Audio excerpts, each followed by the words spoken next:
Thank you for taking 10 minutes for CNN Student News. We're glad to be part of your Thursday. First story we have is from Manhattan in New York City. Wednesday morning, a large explosion collapsed two buildings, a church and a piano store.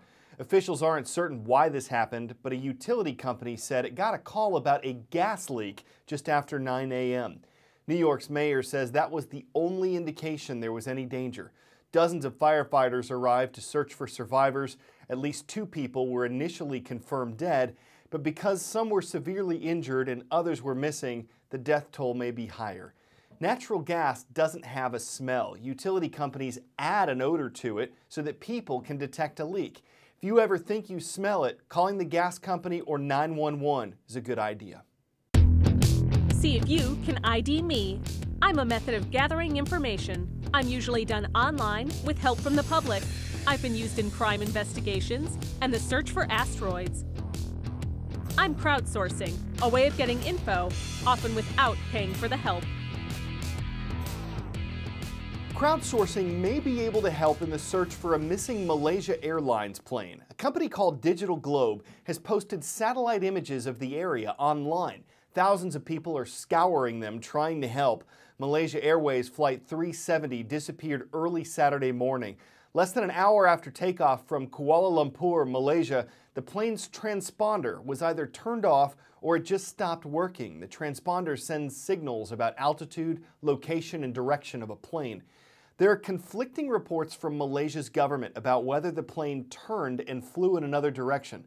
Last night, a Chinese satellite image was released showing what might have been wreckage, but it couldn't be confirmed immediately. The search area is bigger than the state of West Virginia. Look at what we know. Here's what we actually know about the situation there. If you look at it, the plane took off. We know that it left from down here and went up here, and that all the transponding stopped at about 1:30. That's really all we know. We were getting signals that there was a turn that was leading the plane this way, and then it was spotted by radar over here somewhere around an hour later. We know more about this right now. This wasn't some kind of tracking of it. We don't even know for sure that it did turn, because authorities are now saying that's not clear either. What we know is that there's a single radar reflection over here. Why does it have the word reflection in here? Because if the transponder is on the plane, when the radar pings the plane essentially answers back. It says, "Who are you?" And the plane says, "We are this Malaysian air flight." If the transponder is off, all the radar can do is say there's something out there.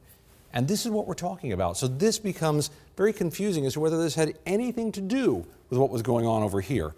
But the result, boy, you cannot miss the result here, because the result is a sure thing here. Look at what happens to the search areas. They were focused right over in this area. Now they're having to add all this other territory out here, which just complicates it further and further, because every bit of that will now have to be searched a piece at a time. They'll have to grid it off the same way you would for any search and fly over each area until they eliminate each little cube to figure out where they're going. The families of the missing are grieving. They're frustrated. They're tired of waiting for answers. Malaysian police are searching the home of the pilot. They're also questioning the friend of two Iranians who boarded the flight with stolen passports, though they're not believed to be terrorists. Still, finding the plane itself may be the only way to find out what exactly happened. How could Malaysia Air Flight 370's transponder fail? The cockpit voice and flight data recorders will tell us. It surprisingly looks kind of primitive. What does it do? It essentially has an armored shell, and even within that there's what you might call an armored bathtub that houses the memory chips that record all the flight data. The crucial last 30 minutes of conversation between the pilots is captured on one device. The aircraft's altitude, speed, direction, and hundreds of other parameters measured on the other. On the front of the box, we see a radio beacon that allows the box to be located after a crash. This is housing the solid-state memory chips that are recording all the flight data. So that's the critical part of the unit that needs to be salvaged after an accident. This so-called black box is an older but similar version of the Malaysian plane's recorders. The newer models are about half the size and collect more than 1,000 pieces of data. Which makes them so unique is their ability to survive just about anything. The box is designed for impacts of over 3,400 Gs. This is about 7,000 times what would be a fatal car accident for a human. So incredible impact. In terms of temperature, it's designed to withstand temperatures over 2,000 degrees Fahrenheit for short durations. So this would cover scenarios where it's sitting in the middle of burning jet fuel for an hour or so. What is more likely critical for the Malaysian airline is the recorder's ability to withstand the tremendous pressure from the depths of the sea. The technology has come a long way. Now, aircraft of this era, like this Boeing from 1954, didn't have flight data recorders. It was shortly after the start of the jet age that they became common. Aircraft like the Concorde, which had a major accident, benefit from the advanced technology. But the problem is getting to the recorders fast enough to make them useful. The box emits a signal or beacon in fresh or salt water from as deep as 20,000 feet below. But the battery often runs out in just 30 days. For the Air France flight that went down in the Atlantic in 2009, it took searchers 2 years to find the data recorders because they were far from the wreckage. East Coast, West Coast, and in between. It's time for the CNN Student News Roll Call. We'll start in Marco Island, Florida, home to the Eagles at Marco Island Charter Middle School. Good to see you. As we move across the country, we're taking roll in McAlester, Oklahoma. It's where the Buffaloes roam at McAlester High School.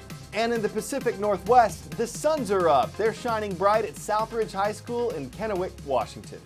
This Women's History Month, we're honoring people like Karen Taylor. She's doing something a lot of your English teachers do. She's giving young people a way to express themselves through creative writing. But the way she got there is a little different. Taylor was a sales executive laid off from her job who used her severance pay and savings to start Right Girl. It's a nonprofit organization to help teenagers in Los Angeles. I blossom with each pen mark. I found myself in the words, every girl has a story to tell. Some of our girls are facing some of the greatest challenges teenagers could ever face. Pregnancy, incarceration, violence in their family, at school. Those girls need a mentor. They need to be inspired about their own voice. Life in the light can be so bright, nothing can be so pure. Writing and self-expression can give them a tool for moving forward. Say something that nobody else has said before, because you have your own way of saying things. We match underserved girls with professional women writers for mentoring and group workshops. I want to match you, Krista, with Christy. The moment you ask a young person, tell me about something you're passionate about, the writing and the ideas just flow. You know what you're gonna read today?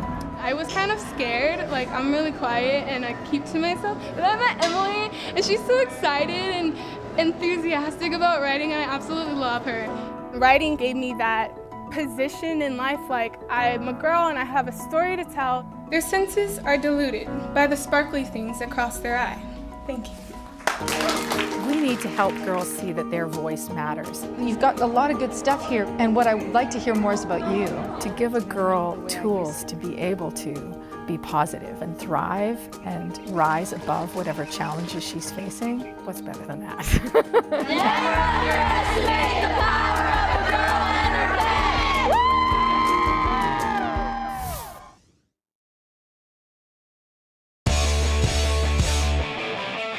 We've seen a lot of cool basketball shots, some in games, some just because they're trick shots, and they're awesome. Thanks to YouTube, this is the first we've seen in golf. First dude chips it up, sets it up, second dude spikes it, or drives it, might have sliced it. First dude takes credit, says that was cool. That was cool. In golf, you're not allowed to hit the ball twice with one swing, but if two guys hit the ball with one swing each, they're part of a rare club. Their synergy is like iron. They put teamwork over cattiness, making lesser golfers green with envy. I know the puns are sometimes tough to put up with, but we always take a shot at ending on an up note. There'd be a hole in one show without them, and their fans would be really teed off. We're gonna golf for now, but hope you'll make tea time for us again tomorrow.